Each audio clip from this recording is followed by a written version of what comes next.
I see my arrow. Got it. Got it. Got it. There we go. All right. So we're just waiting here to connect to our live stream on YouTube.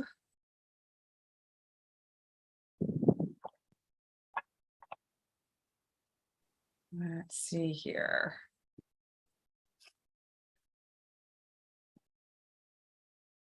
Let me get my.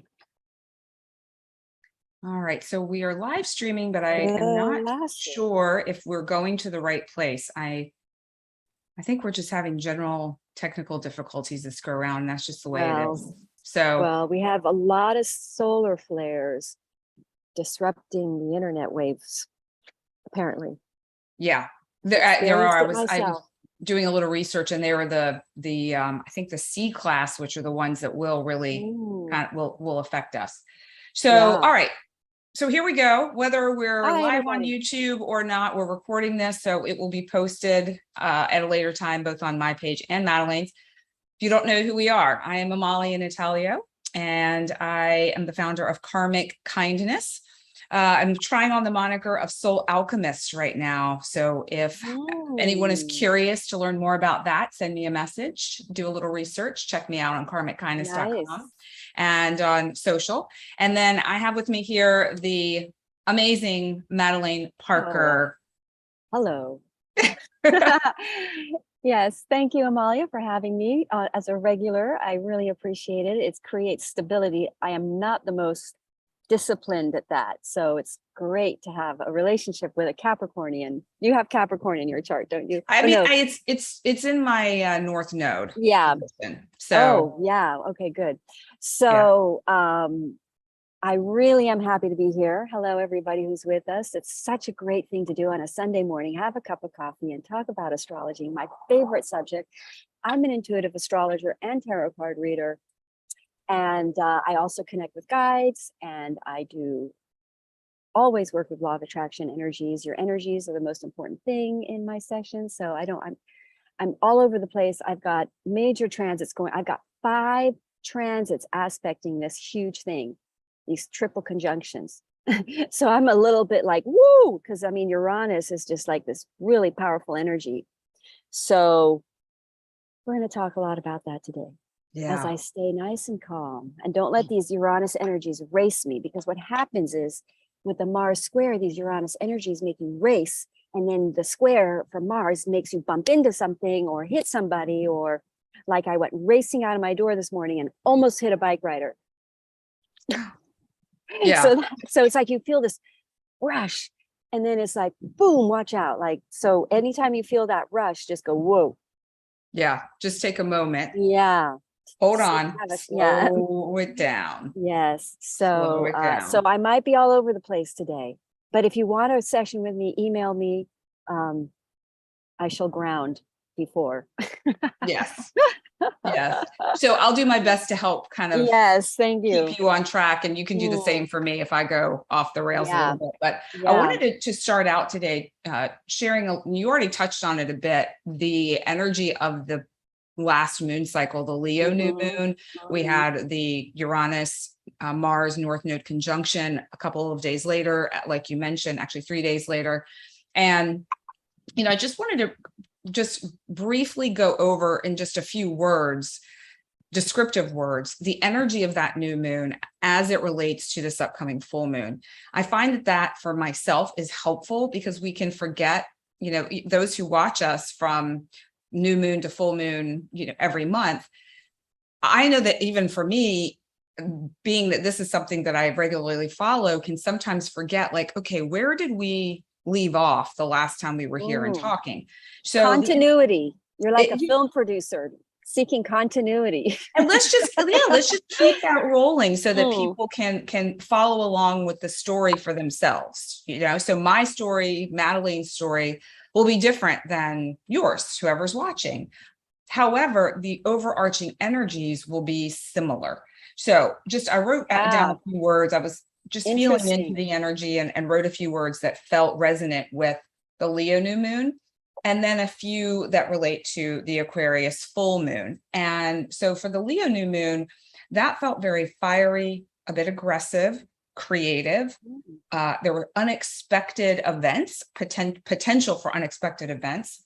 There was definitely a shift, and that shift for most likely felt a little bit uncomfortable. And there was a sense of willpower, either activation or an energy that is moving you towards willpower. And what I mean by willpower is more maybe discipline in a certain area or dedication to something. Or if a creative idea came up, what are you going to do with that creative idea? So now we have Aquarius, an Aquarius full moon ruled by Uranus. Okay, Uranus was Leo, which is opposite Leo. That is that energy was already at play based on the conjunction that we just talked about. So Aquarius is illuminating, contemplative, think outside the box. And so then we have Uranus. If you think about that Uranus energy, that's innovation and change and progress and unexpected. Again, it's that unexpected is a key theme, I think, that's really popping up. And so if you want to look at yourself in this storyline of these moons, can you think outside the box when it comes to whatever creative project you have in front of you, or some talent maybe that was revealed to you that in these past few weeks, and maybe not just in the past 2 weeks from this moon cycle, but maybe a month ago or 2 months ago, that you can now take forward in some way that's unique and different? Because we've got this Aquarius energy that really is this new way of thinking, a new way of being, of like the mantra, or of, if you will, for Aquarius is I know. So what is it that you know inside of yourself? Fill in that blank. I know I am here for big things. I know this fill in the blank project is important. I know I need to get my ass to the gym. I know, like, whatever that is for you, really tune into that. So I just wanted to start there, Madelaine, if I'm glad you allowed that space for that, because I think it's helpful to have a sense of the story as it unfolds. Yeah, I think that's interesting. Well, I guess if I look back at the Leo new moon, you see, for me, that wasn't much of an impact because I don't have any Leo planets, but it was opposing my Saturn. So there is definitely, and then I'm having personally, if we're going to talk about personally, I have this full moon exact on my Saturn squaring Uranus. It's one of the transits that I'm going through, which is really tilting me. So it is possible that my looking at my chart, because I have a lot of sextiles going to my Neptune in my 5th house, which also has my South Node on it. So not to complicate everything, but basically it's very possible that I become tilted onto a creative project, focus more. I haven't seen that come up yet. So sometimes the new moon is behind the scenes and you don't see it. Yeah. You haven't seen the seed is underneath. And from my experience in studying astrology for as long as I've been doing it, and that is like the really great way to learn astrology. Yes, it's good to have teachers, but the other great way is to really study your chart as you go through these transits, and then you can see firsthand exactly how that's playing out. And so, you become an observer of your life, which is actually the healthiest way to live life, rather than the sort of just, being thrown around by circumstances. You are a co-participant here. You realize that you have to consciously align with what's going on, and that's what astrology does for me. But there's definitely some awakenings going on in my own psyche, because this is the energy of awakenings, because it's an Aquarius full moon. So there's an awakening happening. And I think you're right when you say you know something, but I think you're awakening to it. I don't know that you knew it. It's deep. The full moon will do that. It will reveal a deep truth. And I'm seeing how my path, you're going to see, because Aquarius is for the people. It's out in front of the people. It's amongst the people. It's oddball. It's being your own individual, unique self, and it's liberating. It's ruled by Saturn. So this is a Saturn full moon, which is going to be challenging. It's a square. This is not easy full moon. It's frustrating. Things are going to get blocked. things are possible because Mars isn't so far from this conjunction. I think Mars is at like, this full moon is happening at 19 degrees and Mars is at like 21 or 22, 20 something 2 degrees at this full moon. So it's like of Taurus squaring Aquarius because it's a fixed sign. So you're seeing security being rattled. Taurus is all about financial security, and there's a square to Uranus, which is liberating. So the energy of stuckedness, there's already something going on in everybody's life where they're working towards liberation in some way. It is wherever you have Saturn transiting your chart, whatever house Saturn is in is trying to liberate you because it's in retrograde. So it's trying to liberate you from some sort of stuckness. There's a way through coming in this full moon, but that there's something that has to be redone, has to be done right. The government may be involved with what it is that needs to be done right. You may need to readjust something, and we'll go through it all the signs, but Saturn is the boss ultimately because it rules how things can work for the long haul. It knows it's not necessarily our friend. It's a tough love friend. It is for our highest good. But anyway, sorry if I'm rambling on about it, but it's definitely shifts and changes occurring. This full moon will activate that. These full moons are very powerful. They're like, especially if you have any planets around them, you're going to see mega shifts and changes, radical, like out of the blue, liberating ideas, innovations that enable us to sort of progress through rigid stuckness. Does that make sense? I think the basic theme of what you're saying is it will help push you through anywhere that you are currently stuck. Right, but it's going to be frustrating. Yeah. And you'll be the pathway through will be revealed. So you want to jump into the signs. We'll start here with Aries. Let me pull my chart up here and get to that, since I got it right here. So Aries, you guys have this full moon. Aquarius is in your, let's go here. Aquarius covers your 11th house, Aries. Wow. So that's like double whammy. You've got your full moon in your 11th house squaring your Taurus second house of finances.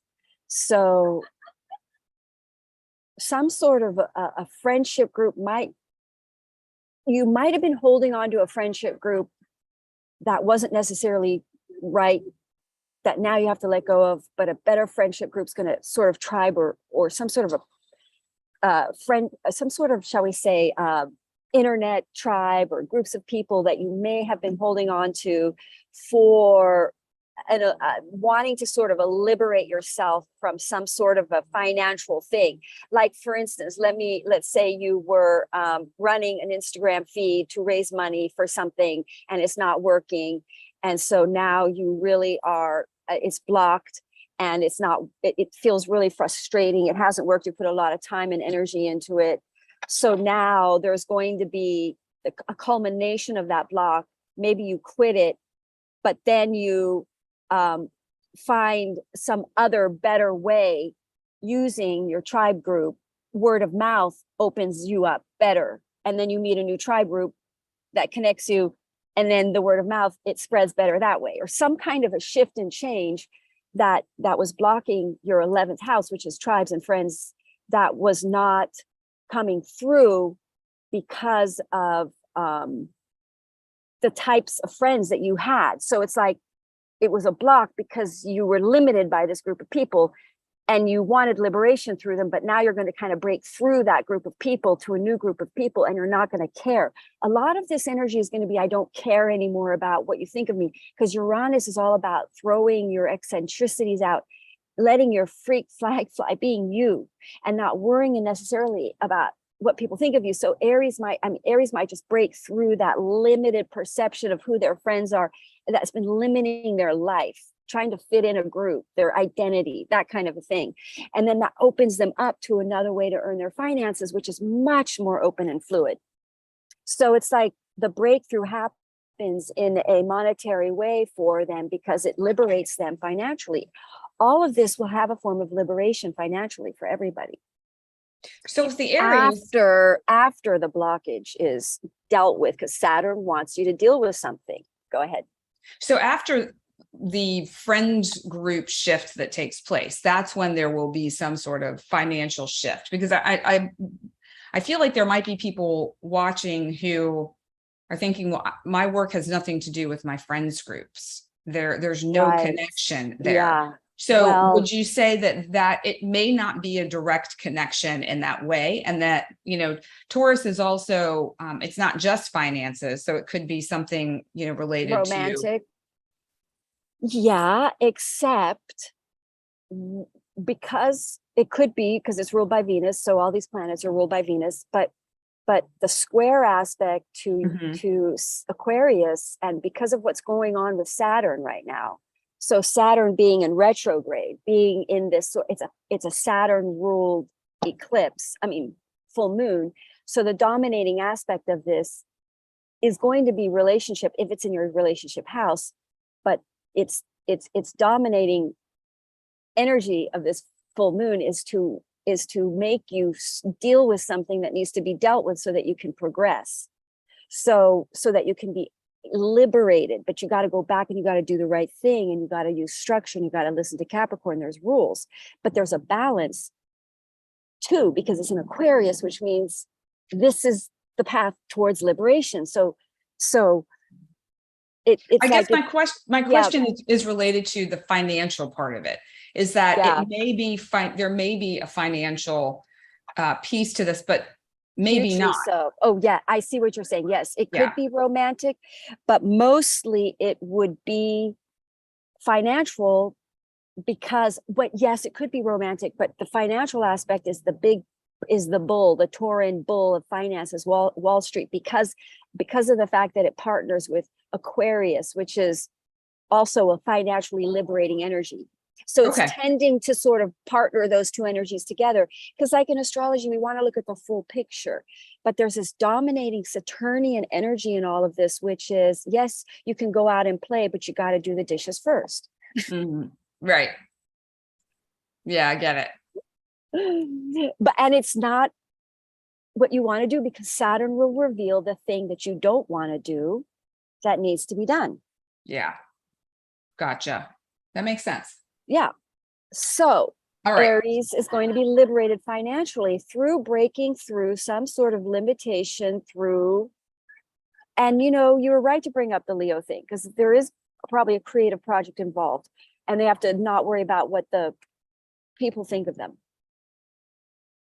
Breakthrough, like, that's when you become suddenly successful. That's like that sudden success you get over your ego, over what people think of you, over your being perfect. In fact, the more imperfect you reveal about yourself, the more relatable you are to the fellow man. That then galvanizes us. That makes us understand we're all in this together, which is what Aquarius is all about. That's why astrology is so important right now, because it shows that we're all in this together. It depends on how your frequency as to how you allow it to play out, shadow aspect or positive aspect. So with these squares, the more aware you are of it, the more you can be conscious to make sure that you play out the positive aspect of it. So let's talk about Taurus. Let's see what positive aspects those Taurus folks Taurans, where did I put my chart here? I dance around my laptop here. Okay, where are you guys? Oh, it's there. It's there. I pulled it all the way to the bottom. Okay. So Taurus, you guys, of course, are having all of these planets conjunct your first house. So Taurans are so secure. It's so great to have Taurans in your life, because they always have a couch you can rely on. They're stable. You've always got somewhere to stay. So, but now might not be that case. Taurans might be very rebellious right now and break free and say, I'm done. I'm going to rattle my sense of security. The South Node, remember, is in Scorpio, which is fear-based, letting go of fear-based attachments that are filling up an empty void, that are filling up something that we think we need to have to fill ourselves, and we're not going to get it. So it's like, let it go. It's frustrating.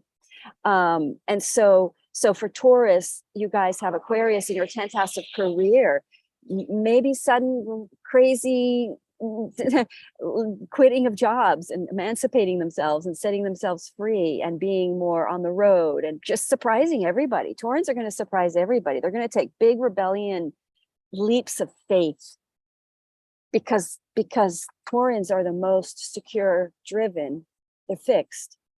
Uranus on your ascendant, I mean, that's a lifetime thing. That's only going to happen once in your life. And the North Node on your ascendant, everybody has, this is a real shift in society because we've all been security based for the last paradigm. We're really pulling out of a security based paradigm and finding life retrieved through breaking out of that, through breaking out of that security based paradigm. We're finding life, it's reigniting us. In Vedic, this is all in Aries. So it's like that reigniting passion to live a more authentic, inspired life. So Taurans are going to have this rebellion. I'm getting out of this cage I created for myself.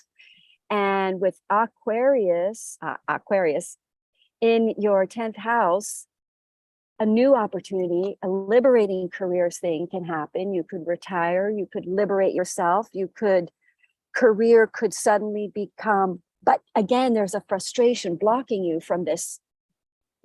In this full moon is going to stop you for some reason. Like, let's say you want to retire, but it says, nope, you need 6 more months of these days for you to qualify for this amount. So just do 6 more months. And you're just like, I really want to retire and be free and travel, So for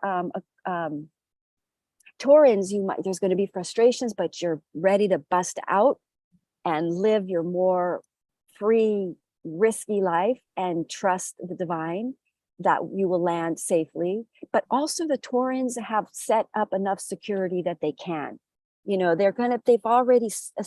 Taurans that are going to bust out, they're not going to ever really throw themselves into extreme states.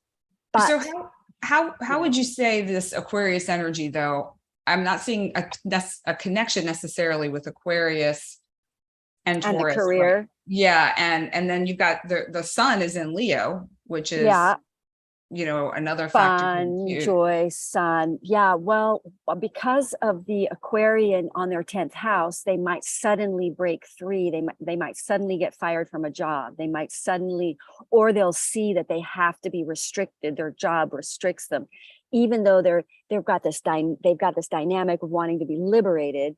But then they're going to find a restriction that they really can't do. And it's like, there's a balance here to manifesting that we're going to wake up to the refining, that there's a refinement needed. So it's like, there's the rules, there's Saturn is in there. So we got to listen to the long haul, got to obey the universal laws to manifesting and grounding Aquarius, any kind of Saturn energy. It's like, you're going to get to be free, but you got to wait another 3 months. Be patient. Things have to line up right, so that it sustains you for the long haul. Because if you have 3 more months to get the right amount of money, your retirement, let's say, you're restricted in some level by the laws or regiments of the government or rules that then liberate you, but you have to conform first because Saturn is in the darn picture and there's a square. So, So that's probably going to be an issue for most of the signs. Yes, everybody have this. Yeah. I say everybody just go kayaking or something, or go swimming for the next couple weeks. Don't try too hard to do anything because you're going to get squared. I mean, anything you try to do with your career right now, some people it's going to be stronger, but really you're supposed to become more introspective. Why do we have squares? It's to slow us down, so that we really do align with what we truly want, not with some sort of, in other words, we align with our soul's truth, because that's what's going to sustain, because we've had Jupiter and Aquarius in retrograde, and Saturn in retrograde right now. So we have to go back, do something right, then you can go. then you're free. And the reason that is because if you don't do it the right way, it's going to be shambles later. You know, the universe has these laws. So Saturn's about the long term. So just conform, be patient. Don't push it during these energies. Kick back, have coffee, enjoy the day, enjoy the weather. I'm going to go paddleboarding. So, you know, it's like just flow with it, no resistance. Let the square come in because it's tilting you the right way. Got it. So let's see about Gemini. Yes. So Gemini, what did I do? My chart, darn it. I got to put it somewhere. Every time I put it down, I can't see it because I see you. So okay, there it is. Okay. So Gemini has Aquarius in their 9th house, Taurus in their 12th, which is not easy. Taurus in their 12th, Aquarius in their 9th. This is very sort of a spiritual, 12th is about the soul. And then to have Taurus in their 12th, and Aquarius in the 9th is like beliefs, travel, education, other cultures. And it's squaring your Taurus house, which is your 12th house, this is a very internalized energies. Gemini probably radically shifted very internally, become very internally focused, reevaluating some belief systems, spirituality. I feel like Gemini are really wanting to shock the world with who they are, like to come out in some shocking new way that surprises everybody. Because Gemini, the Sagittarius is the 9th and 3rd houses. That's a very Gemini axis, that information, higher knowledge information, and information like academic information, and then wisdom, higher knowledge, higher consciousness wisdom. So it's almost like I feel like Gemini want to find the real, they want to do something that matters, that changes the world on some sort of spiritually advancing, optimistic, they want to make a splash energy, and it's blocking them. And it's like there's some sort of square to this, you know, knowledge of their truth or knowledge of what they believe or understanding, and it's frustrating them, if that makes sense. But also there's travel blocks, so possibly sort of out in the country or retreats, because the 12th house is the country out, institutions. So I'm thinking of a Gemini. I know, maybe let's say you're a Gemini and you're opening an art gallery and you're traveling around the world. I know a Gemini who does that. And maybe there's a blocking of some sort with the restrictions in that community or that world, or that in a rural area is restricting some sort of project. It's kind of hard to blend those two energies together, but there's definitely an awakening to something about, because if we put the South Node in your 6th house, you're really shifting to a more spiritual motive and not in your work. And it's like, it doesn't fill your cup unless there's something about your soul that's like expressing itself in this new venture that you're going on. It's like, the Gemini is not satisfied with just normal information. They want to bust into the 9th house information, which is higher consciousness. They want to break through to a new paradigm, almost, if that makes sense. I have a friend who has a Gemini sun too, that she's definitely doing that. She's breaking through the barriers of her form of artwork, where she works through like not just doing it the old-fashioned way, the way that it's always done. She's breaking through to a new way of expressing her art and her writing together. And it's like, it's very different. So, but it's going to be eccentric, because Uranus is eccentric too. Individual. I mean, quirky. I find too with Geminis, they're, the twins. So there's often these two sides to them. So sometimes they present as a very put together person, and then you go to their home and it's cluttered and chaotic. Right. So the way you were describing it, what was coming through for me was that perhaps for those who have Gemini, there is a sense of being able to see this other side of themselves and present that in a more public way. Yeah. Maybe that's a sense they can integrate that a little bit better and bust through what they feel like other people expect of them or want of them, or they can show that other side of them in a more authentic, spiritually balanced way. I don't know if that makes sense exactly, but yeah, yes, they want to shock people. They want to be like, come out of exposure of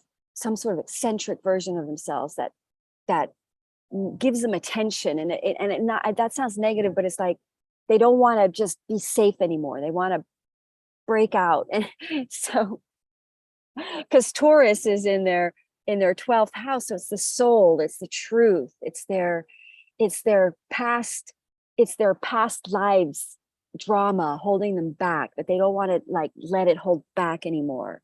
And it's insecurities about, because then if we go to Aquarius in their 9th house, so it's almost like a belief system, but it also could be writing and publishing as well, and teaching and learning and all this. But if I match it with that square to the Uranus thing, and it's like, it's definitely shocking people with beliefs, suddenly becoming super spiritual or something and really blowing people away. Like, being a medicinal salesman, because Gemini can be really good salesman, and now suddenly going holistic and selling herbs, and you've been like a doctor or something radical about who you are, your soul, your karma was, because that 12th house is so kind of karmic. It's not a fun house. So it's almost like a truth you can't not live anymore is going to go, well, that'll be fun for them. Yeah. Hopefully easily. Yeah. So let's move on. Let's move on to Cancer.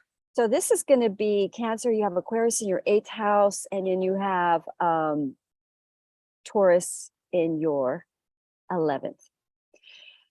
So Sun, new acquaintances, new friendship groups will activate a career shift and change, most likely activating 8th house, Saturn transiting your 8th house, possibly financial support, but something that financially has been blocking Cancer from progressing in some way, from some sort of financial blockage, money tied up in property, things like that, seems stuck. Let's say you are refinancing your property. It might seem stuck and it's frustrating, but you want to wait this out, because refinancing your property, you're going to get a better loan, a better deal, and you're going to be glad that it was blocked. So Saturn's going to block that. This full moon is going to block something that you're working on. That, and by the way, everyone, this is areas you've been working hard in, and that you've been wanting this, you've been wanting materialization, and these are big things. This is a big thing you're materializing. This Aquarian full moon at Saturn, it's very serious energy. So these are like important big things. And so this is going to have to be done the right way. You got to be patient. I say go kayaking, go paddleboarding, go on a little bit of a vacation, go enjoy the sun, be patient. Don't focus on the blocks. Focus on the fact that on the other side, it's going to get worked out magically some way. But the Saturn, this Uranus squaring the nose, as a shift and a change is occurring, and it will open up for you on the other side, but it has to be done following the rules and regulations. Like you have to be patient for the structure to be done right, so that it sustains you for the long haul. You can't rush it. The right thing is going to be done, and it's going to be blocked if it's the wrong thing, everybody. And it might not be, again, with Saturn, it's Capricorn. It often goes against your will, strong will. And Mars is a very strong-willed energy too. So Mars is squaring us. So it's like, I can see how this is playing out in my life. As I'm talking, I'm just sitting here going, oh shit. I'm sitting here going, how can I rewrite this so it's my way, Yeah. But the universe is in charge here. So we learned that with the South Node in Scorpio, which is a fear we're going to have to let go of. Trust in the universe, trust the flow. The resistance is going to show up big time, but On the other side, again, this shall pass. That's the beautiful thing about astrology, is these squares will bring you the right results. And you just don't always have control of how that is. And it's for your better that you don't. Yeah. Because you're limited mentally. We are limited. We are humans. We are not the universe. Our mind is limited. So we have there's a higher knowledge, which is why I love astrology. So, well, okay. And it is true that we can set goals for ourselves and have these dreams that we are moving towards, which are great. We all need that. And the universe may have something very different in store, and it could be beyond our wildest dreams, or it could take us down a path we don't expect, which at first seems like the most horrible thing ever. Then we realize it was actually the best thing that could have possibly happened. It just may not show up in the time frame that we'd prefer. And the bigger, the more important the materialization, the more significant it is, the more blocks you're going to have around it. If they're not, like, let's say you call, because I have a workshop, I teach people how to call and manifest, right? And how to use that energy. But if you call for something big and important, and you don't understand why there's so many blocks, it's because there's that materialization, that big and important thing that you're materializing has to be right, has to be the right, you know what I mean? So your head is going to take you the wrong way on that. Unless you're really super tuned in, it's hard to do that, but that's what I try to teach people to do. So you do line up. But the big, important, lifelong 30-year structures that are being built that will last 30 years take longer to adjust, to create. So it's done in the right spot. Like building a house, you got to make sure you do it on the right ground. You got to make sure that ground is right where you're building it. You know, all of that, and then you build. So it takes time. The more you focus on that, and that's what these energies are going to call everyone to do, is to focus. The more you focus on that, the better your foundation. The better your foundation, the better the next layer, and the better the next layer, and the better the next layer. So you want to take the time to do the right thing, and it may not be what you want, but your soul wants it because it's better for you in the long run. Perfect. So there we go. Everyone remember that. Yeah. Very simple. Not easy, but simple. Yeah. All right. So Not Leo. easy. Yeah. Okay, yeah. Leo. You have Taurus in your 10th house. Wow. Careers really like kaboom, shift and change to a real, like your real deal, the real thing here for you guys. And then you've got Aquarius in your 7th house of Leo have Aquarius in their 7th house. That's right. So they have Taurus in their 10th house, Aquarius in their 7th. So a relationship, a frustration, some sort of emancipation that you've been seeking through a relationship has been blocked or stuck. And now there's going to be some kind of emancipation or some sort of breakthrough with your career, but also this could involve a partnership. So now when you were asking about romance, this could be romance, but the 7th house can be a lawyer, it can be a law relationship, any kind of a contracted relationship. So some kind of a career. You may have always wanted to have a business relationship, partnership with someone to run a business, because this is involving your career. And you suddenly meet the right person who you can do it, but you guys can't do it yet. So this would be something that would be a contractual relationship. Yes, contractual. It's not like, oh, we're just going to do this thing together. It's more whomever it's with. It's either going to be with a partner that you're in a marriage with, or a business relationship where you sign a contract. These are your thing. Yep. Right. Okay. And so on the other side of this turns into very likely a very strong 30-year cycle business relationship. Now, it could be your true person. You could suddenly get into a serious relationship and you now start to build the structure for a 30-year future down the road together. You get involved in some kind of a project, some kind of a building project, but your career is very involved in this. You could have a sudden radical shift in your career. Because, but now don't forget, we've got a square.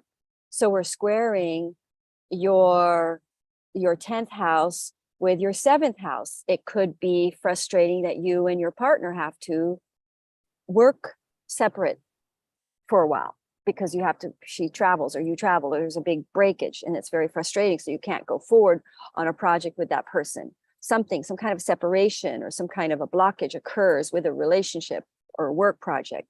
That's frustrating. But then on the other side of this, just be patient. This has to be done first.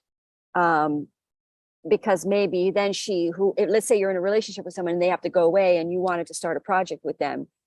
Well, you have to be patient because this now after that's done, they are now really freed up to focus on your project. So it is for the good, even though it feels like you want it now because it's going to liberate you from your work situation, something like that. So, yeah. Totally makes sense, at least for this Leo. Yeah. Okay, good. So now we're looking at Virgo, who have Taurus in their 9th house and Aquarius in their 6th house. Taurus is 9th, Aquarius is 6th. That would be, because the 9th house can be travel, other cultures, and you have Aquarius over your 9th, right? Am I saying that right? Aquarius over No, Aquarius is over the 6th. Okay, Aquarius is over the 6th. So Virgo may have found themselves stuck in a job, day-to-day routine job for money job, and they can't leave because it's their security. And in retrograde, they're finding a way through that job, and they want to travel maybe. Wait, did we say Virgo? What's in their 9th? Yeah, Taurus is in their 9th. Taurus is the 9th. Yeah. They want to break free maybe and go to school or study. Or start their own training courses, become more of an independent worker, teaching or something. But they're stuck in a day-to-day job and they can't make that crossover and it's driving them crazy. They're frustrated. But now the 9th house with this, either an opportunity opens up, they can't do it yet, to travel, or they can't because they're stuck in a job. So there's something they have to do. They have to wrap up. They have to apply to another job. They have to do it the right way. They have to ask for promotion over there. Something has to be done the right way. You got to go back. It could even be an old work opportunity opening up that enables you to travel, but you can't now because you got to come up with the money to buy the airplane ticket. So you can't do it yet. But the frustration is there and the way out is there, but there's something that needs to line up right. Like maybe another position is going to open up that's even better in that place. Somebody's leaving and the universe wants you to wait. So some kind of a blockage in your work that you're trying to get out of, you're trying to be free from, and day-to-day routine that feels like a trap, that you're going to find a way through, but not yet. You have to be patient. You have to do this. You have to you don't want to get fired or you don't want to quit because then you lose some sort of benefit package or pay or something. So you got to be patient. You got to deal with somebody you don't want to deal with, but you got to write it out. An enemy, because work environment, there's 6th house can also be sort of an enemy. You have to deal with people.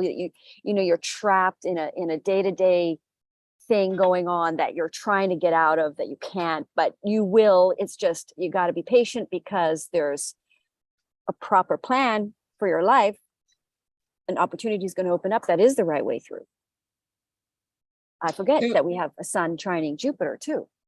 So it's interesting with every sign you've shared so far. The common thread of it is there's something in your life that you're not enjoying. There stuck seems to be a path out, but you can't take it yet. And you just need to be patient and wait for all of the pieces to line up. Yep. And it's so funny because when I do reads for people lately, I just get the temperance card over and over. And everyone's like, please, I do not want to see that card. I'm like, I know it's coming out for me too.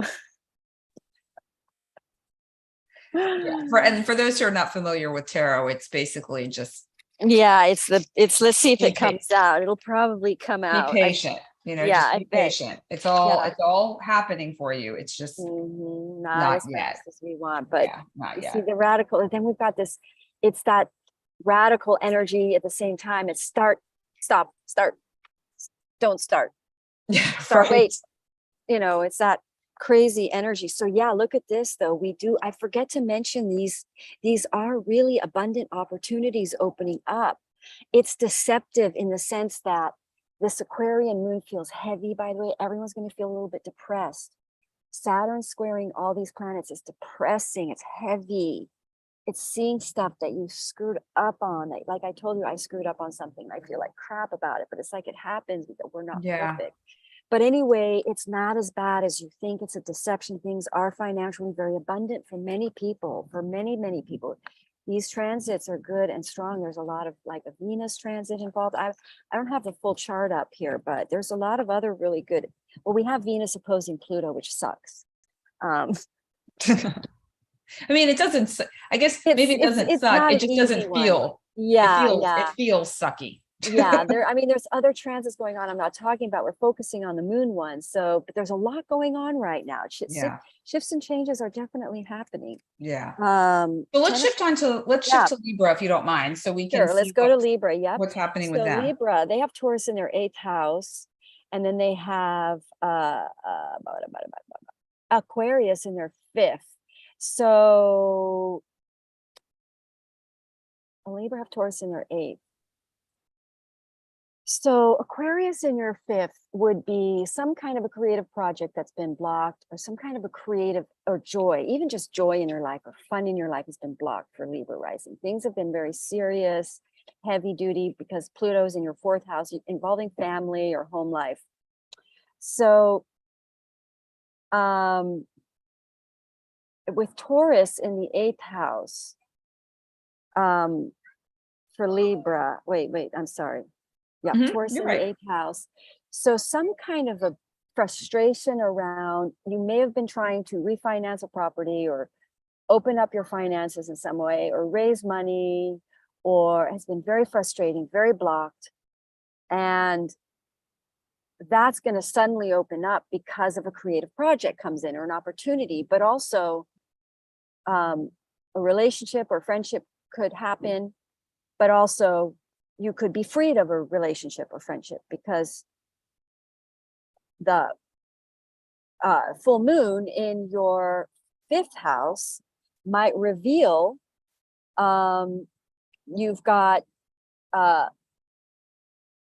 the south node will be in your 2nd house. So you're going to let go of some kind of other way of earning money, and you're going to somehow get some kind of a windfall or a way that some kind of financial income from a spouse, someone else, or a bank or money raised that sets you free, possibly from a relationship, but also possibly from a stuck situation that you haven't been able to have fun in, or you haven't been able to take on a creative project, or some sort of a commitment, because Aquarius in your 5th house would have there's something that has prevented you from being able to take on some sort of exploratory new higher financial dream or goal that you're now, there's still some sort of snag there, but you're getting out of it, so that it liberates you financially to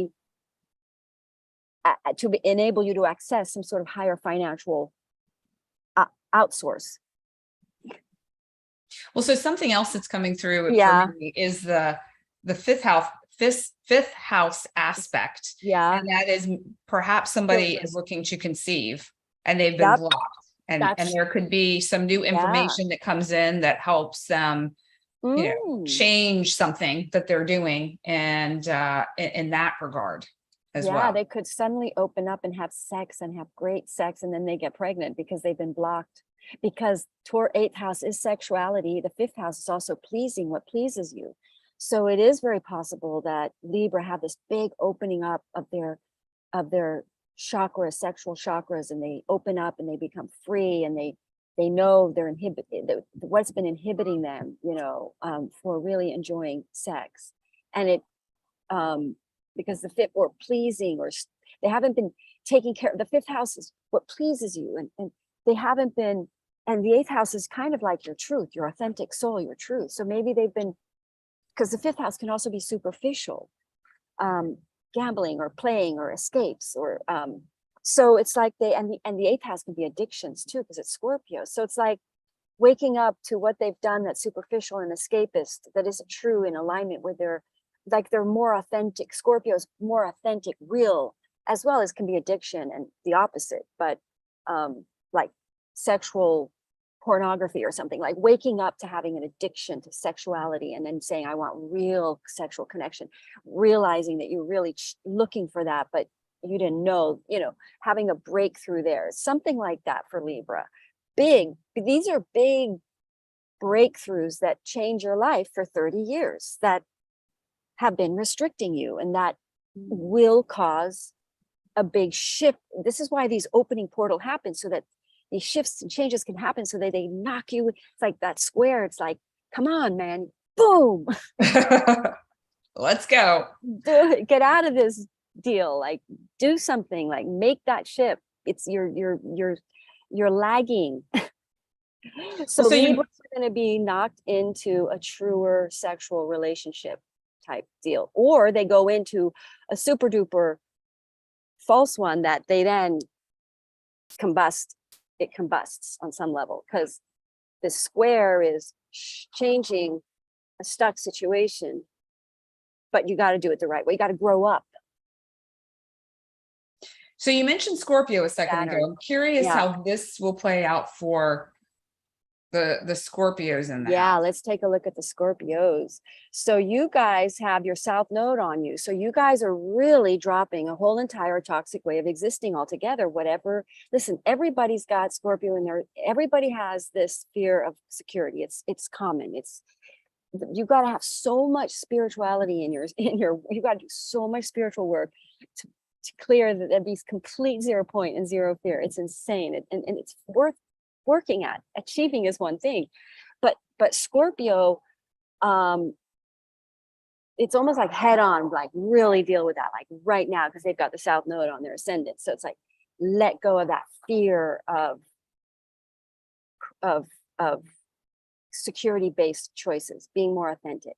And then so that's a biggie. So then they've got Taurus in their 7th house. So something radically is going to open up in their relationships, because the Uranus is in their 7th house. So they're either going to break free from a relationship and go their true path, or the relationship will break through and the true path then is ignited in that relationship. But there will be a clash with Aquarius, which is in their 4th house of home. So property and real estate. So you either move out, shift living conditions drastically, and a new, better way. But again, there's a frustration, stuckness in that process that has to be done right, because maybe the right place for you to move hasn't opened up yet. But some kind of a 7th house change or shift is held back by a property, a situation involving a property or real estate or home or family or mother.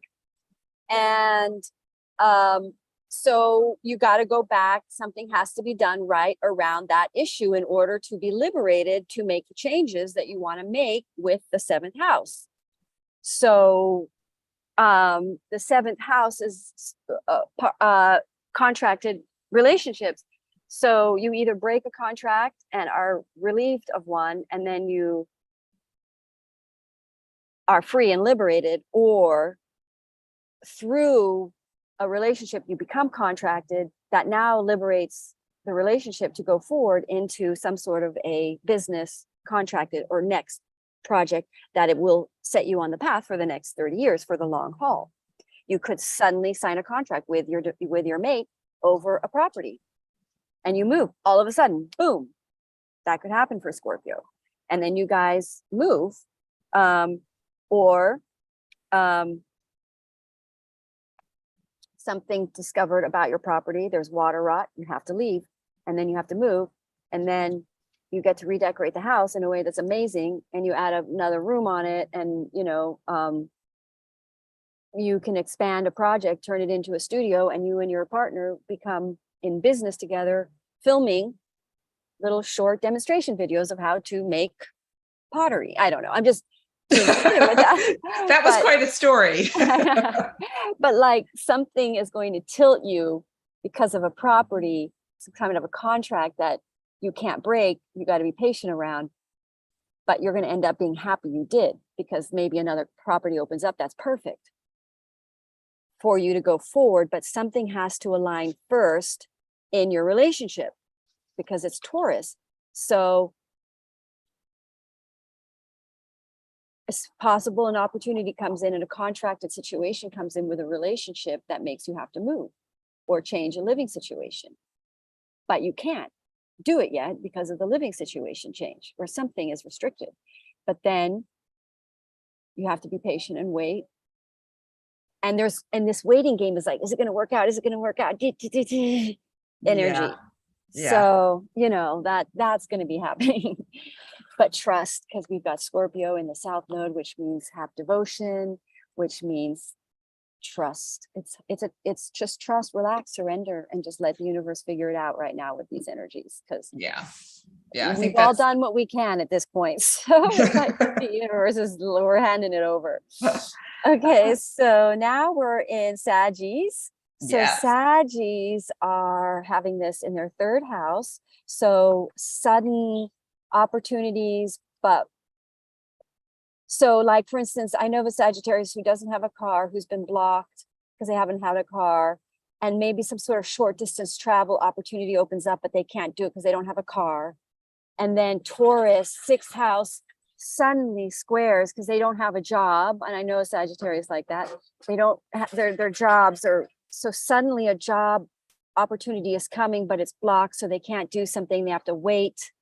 But because they've got Taurus, Sagittarius, they have Taurus in their sixth house. So a project, a sudden change or shift in the sixth house on a work day-to-day thing is opening up an opportunity, sudden changing that squares their third house, and they can't do it because they don't have a car.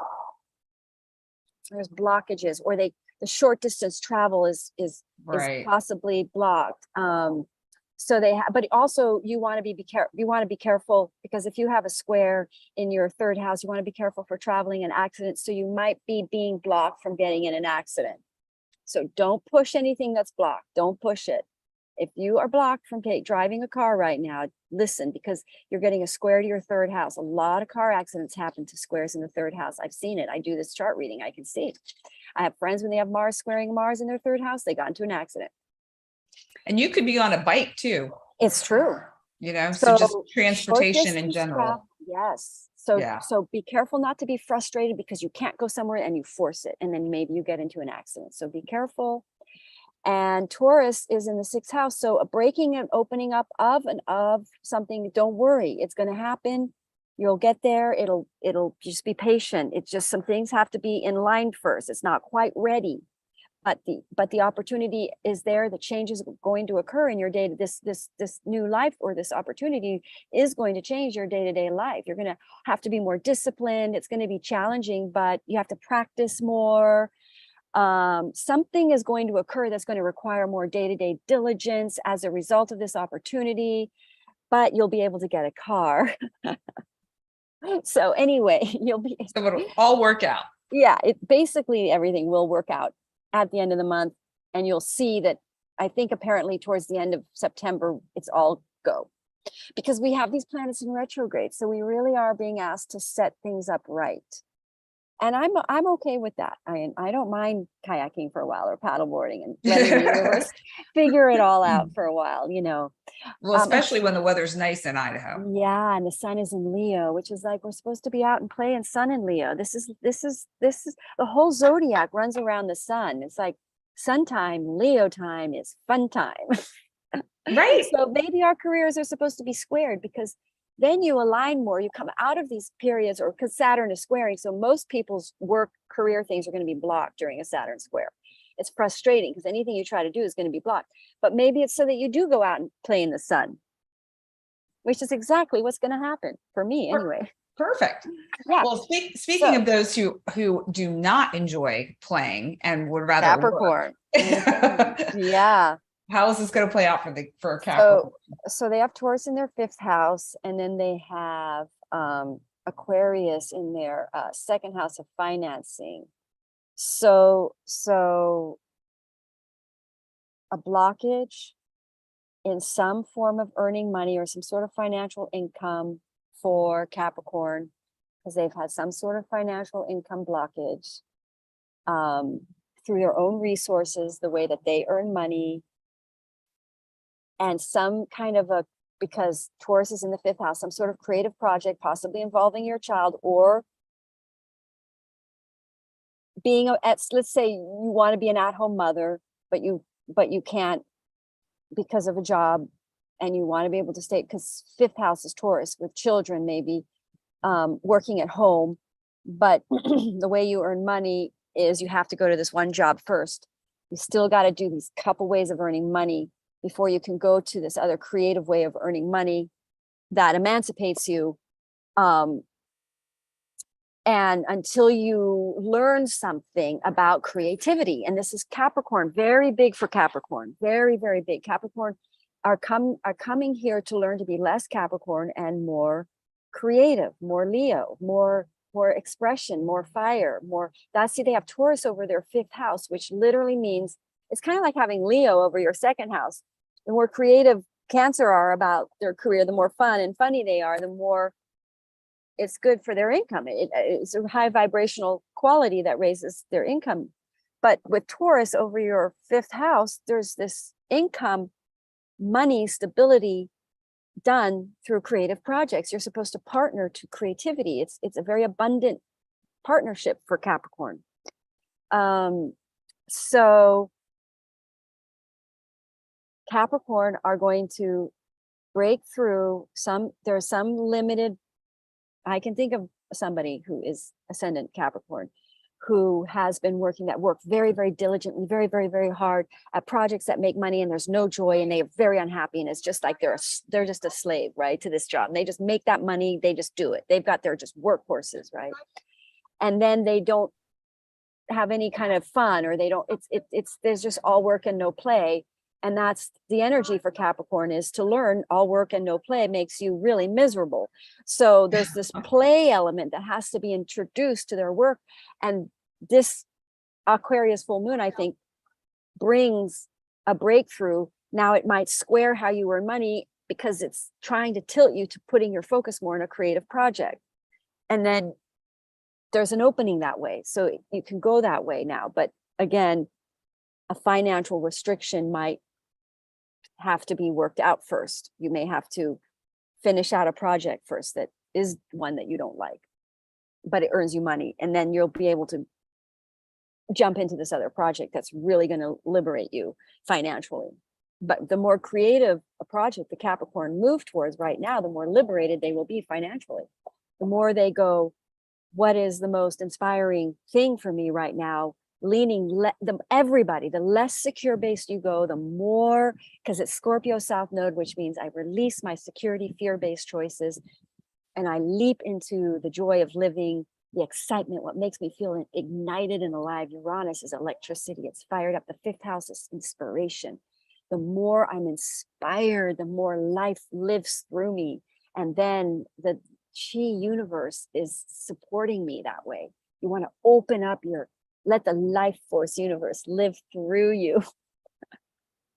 Capricorn, that's that let go of that restriction, because that blocks the chi force of life expansion. So it almost feels like with Capricorns that there's a sense of, they're very, very methodical, very work driven, very security oriented. And so for them, particularly when it comes to finances, it's almost the sense of lean into what is playful and fun, especially right now. Yep. And you might discover in that process, you're blocked going the way you really want to go. But you might discover in that process something new and different and unexpected and creative comes around that you never realized was there, and that you can move towards that. And that will be a potential place of liberation for you financially. Yes, exactly. Because these retrograded planets want you to go inward and investigate because Saturn is squaring the Saturn full moon. The Saturn is in retrograde. So, it's like, it's going to reveal your true Saturn, your true purpose, your true calling. That feeds your soul, because Jupiter's in retrograde too, which is your calling as well. Well, Jupiter, it's going inward. It's like for instance, for Libra, they have Jupiter in retrograde in their 7th house. So they're going to want the real soul fulfillment relationship, and then it's going to attract you to the right relationship. You're going to, like, let's say you're going to go into a business partnership. You got to go from the soul connected relationship, because that will last 30 years. So you're going to shift out of the ego-based choices, because these are in retrograde planets. Yeah. Wow. All right. Oh, yeah. Okay. So let's go to Aquarius, right? Aquarius. Yeah. Well, rattle the Aquarian life. I think the Aquarians, because most Aquarians I know are, and when I say this, I don't mean in a bad way, but they tend to be sort of asleep. A lot of Aquarians are asleep. This isn't bad. This is because there's a DNA activation inside their psyche where they're going to be activated. And it's supposed to happen at the right time. And I don't mean that they're totally unawakened. I mean, they're unawakened to their true purpose as an Aquarian. They haven't seen that yet, because I know a lot of Aquarians. They don't know yet that they're here to lead us into the new age of Aquarians. And we're all waiting for the Aquarians to step forward and take us there, right? So for Aquarians, I say, this is you waking up to seeing life is so fun for you if you do it. It's so much more fun than being held back and secure. And because Aquarians have this they're ruled by Saturn, but there's this Aquarius rebellion thing. So there's this back and forth. They're schizophrenic in a way. I love Aquarians. So I don't mean anything at all. It's just this energy is so electrical. It's going on right now. It's in the sign of Aquarius. So it's like they're going, I got to do this. I got to be free. I got to be wild. I got to be eccentric. I got to bust out, and live the Aquarian dream life, which is to be free and to live and to be eccentric and to have lots of fun with people around, groups, pulling people together, parties. So they're sort of breaking out of their own restricted self paradigm. They've done this because Saturn, Aquarius, they lean a little too far to Saturn rather than to the Aquarian. There's two Saturns. There's the Capricorn Saturn, there's the Aquarian Saturn. So if you're an Aquarian and you've been leading to the Capricorn Saturn, which is creating security, and now you're going to lean to the liberated Saturn, which is freedom, that's what we're going to see. The Aquarian go, phoom, I want freedom. I want to live my eccentric Aquarian self life, right?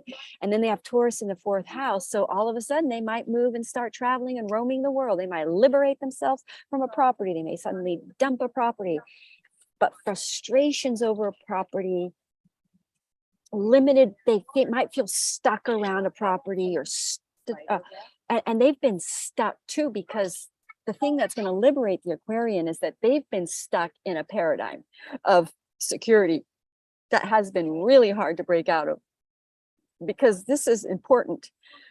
I think the Aquarians that are here as Aquarians have come as a big soul shift. So, which is to have total faith in this new vision of the new earth, which is to lead us into a higher vision of the future. And they're going to see that takes courage. You got to pull out of the old paradigm for that.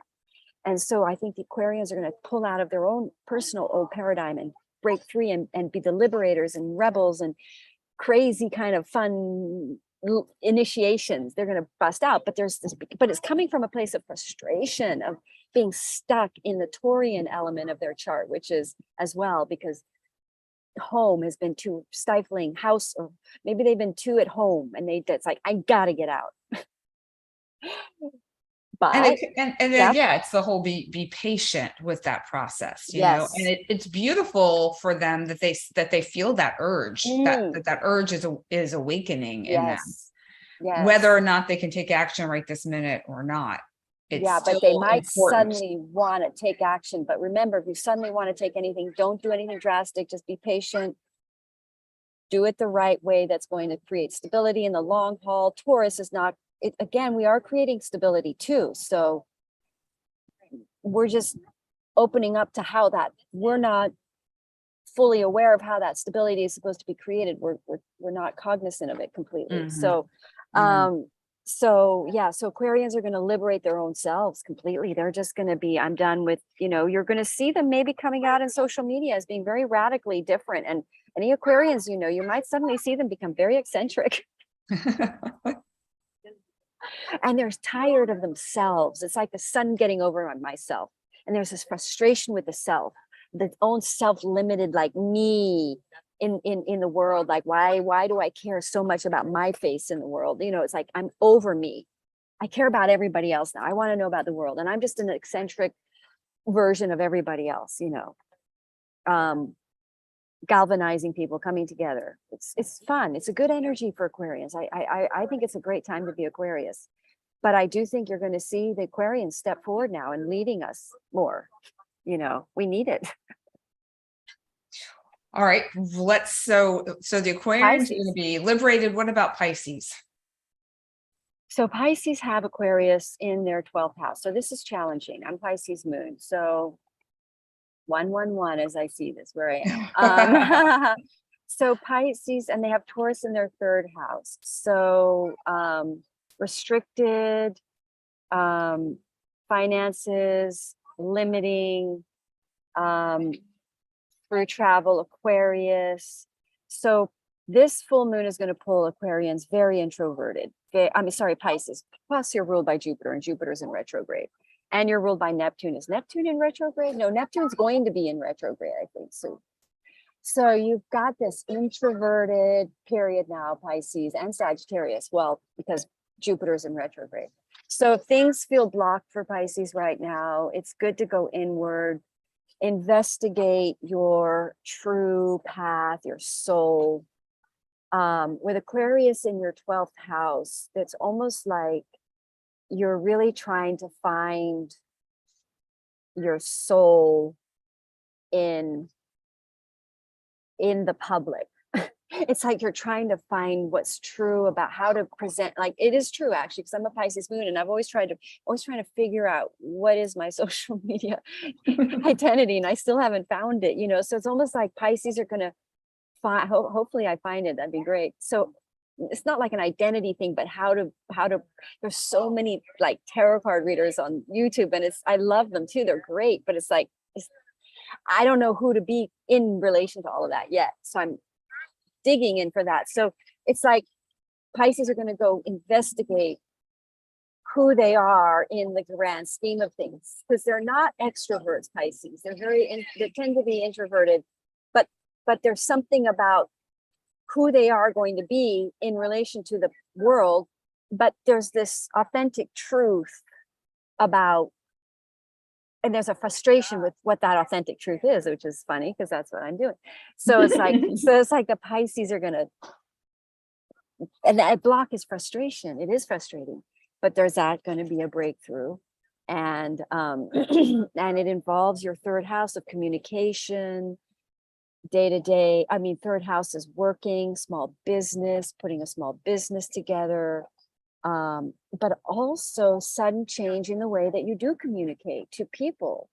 Pisces might suddenly become much more authentic, much less trying to create financial stability through communication. So it's almost, this is so interesting because it's exactly what I'm going through. I'm really reevaluating the way I am on my social media platforms, because am I on social media in a way to increase my career, or what? Like, what am I motivating to create security, or am I motivating to, because I'm devoted, which is Scorpio, because that's the opposite of Taurus. So it's like, am I devoted to my calling? Is that what's putting me on social media? Like, so you're releasing that.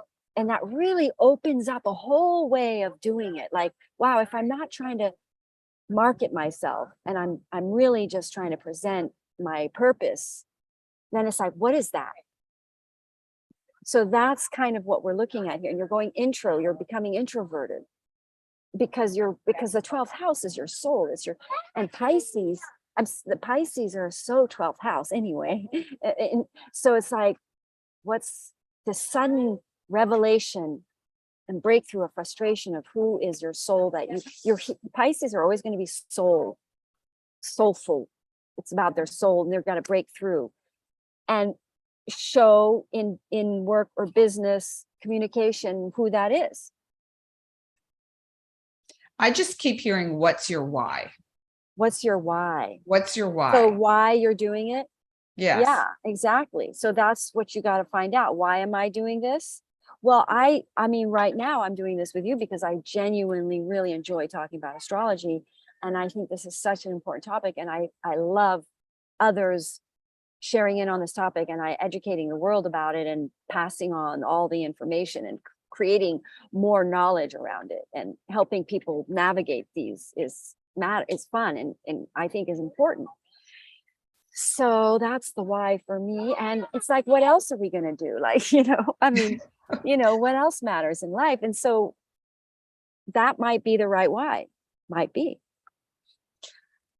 I think, but that's important. Right. And I think the answer to the why is personal. Mm-hmm. I can totally relate to what you're saying. And at the same time, Mm-hmm. I could see somebody else saying, well, yeah, but I also want to make X number of dollars. And right. so it's kind of like, what is your main motivation? Right. And really then assess, okay, mm-hmm. where am I aligning up with that? And where am I not in alignment with that? And can I shift it and change it? Or do I need to let it go? And there may be some frustration around shifting and changing it, being blocked in some way, Yeah, because it's gonna push you up against a fear, and this full moon will do that for everybody. Will square you, because the reason you're making out of alignment choices that are not really your true destiny in your career is because of fear base. So you're making these choices that are tilting your personal real path. And so that fear is tilting you. So now you were being blocked. And so now you're going to have to look at your fear and go face that fear, kind of a thing. So trust, and then you're going to discover the fear was not neat. The fear is not true. You're going to find the other side of that fear, which is it's an illusion. All fears are an illusion. There is a path that's unfolding, whether you're afraid of it or not. Like, your destiny is lining up here. Yeah. So the main thing is to stay out of fear, out of resistance, go with the flow, enjoy the sun, the Leo sun. But be aware of the squares and the other squaring energies, so that you make aware, you don't rush, and you stay in your self-centered. Yeah. Making aligned choices that flow with the way the squares are taking you, which is maybe just to go kayaking or paddleboarding. Exactly. Well, and as another little added tool for folks, if they are looking to track their moon cycles, I mentioned this in other lives, is if you sign up for my bi-monthly love letters, I call them, I share a little bit about the astrology. So if you miss one of these, there's links to connect with Madelaine and I in there. I share other upcoming events and other little things that are going on. But one of the best things I feel like in there is that I have a download for this moon magic sheet. So this is what I use myself. This is from last month. Last moon cycle. And basically I go over, everything is created for you. So you see the focus of this moon cycle. You can then go back and look at the last new moon and the last full moon. And once you start doing these, then you just put them together, and they can be printed, or I have them also in a PDF format. So if you don't want to write it out, you can just type the information in there as well. But what's really cool about it is, for instance, the last new moon was on June 29th in Cancer. And so there was an intention and a focus for that moon. And since then, what has happened. So it really allows you to keep track of what's actually happening in your life. And you can see in real time how the transits are affecting manifesting the moon. Right. Exactly. So usually you're going to see, usually what I've been seeing, well, I think it's great that you're doing that. That's fun. What a great idea. What I find is you're usually going to see a correlation between the new moon and then the 6 months later full moon. You'll see the manifestation of that at that point. But what I've noticed is that there are small steps, because you don't start from A and jump to Z. You've got to go through B and Y. And so people tend to feel frustrated and feel like they're not moving because they don't feel like they're getting to Z fast enough. So by doing this practice, I found for myself personally that I can see that I am making progress. That's a good idea. I can see that things are moving forward. And then when I don't see a change, then it's a sign to me, okay, what am I missing? You know, what do I need to potentially work on or look at differently? Am I blocking myself in some way from the manifestation to occur, the manifestation to occur? So I just think it's a simple, easy way. It only takes a few minutes once you get on the roll of it. My guy and I do this every moon cycle. We pull some cards. We discuss the energy of each of our sun, moon, and rising. We kind of talk about what's coming up. I set my own intention for me. He sets his own in his own way. We both have our own individual experience there, but it's kind of cool when you're in a relationship to be able to see how you're tracking with one another and how that person's energy is affecting you and vice versa. Wow. So, so if anyone's interested in getting that, that's free for my love letter subscribers. If you go to Karmic, KarmicKindness, KINDNESS.com. There might be a little pop-up. If not, you'll just see on the bottom right corner, newsletter, AKA love letters. Click that and you can sign up. It's super, super easy. And I don't spam you. You just get these bi-monthly notes. You know, every now and then I might share something really exciting with you, but it's pretty low key. So that's available for anyone who is interested. That's fun. And then if you're just looking for any support, Madelaine and I are here for you in whatever way you need.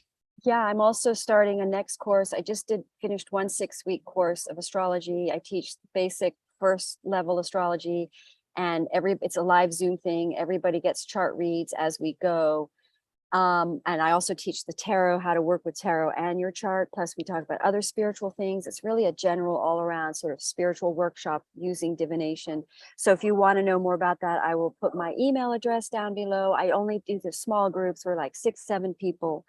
And also, of course, if you want a private session, my link is below.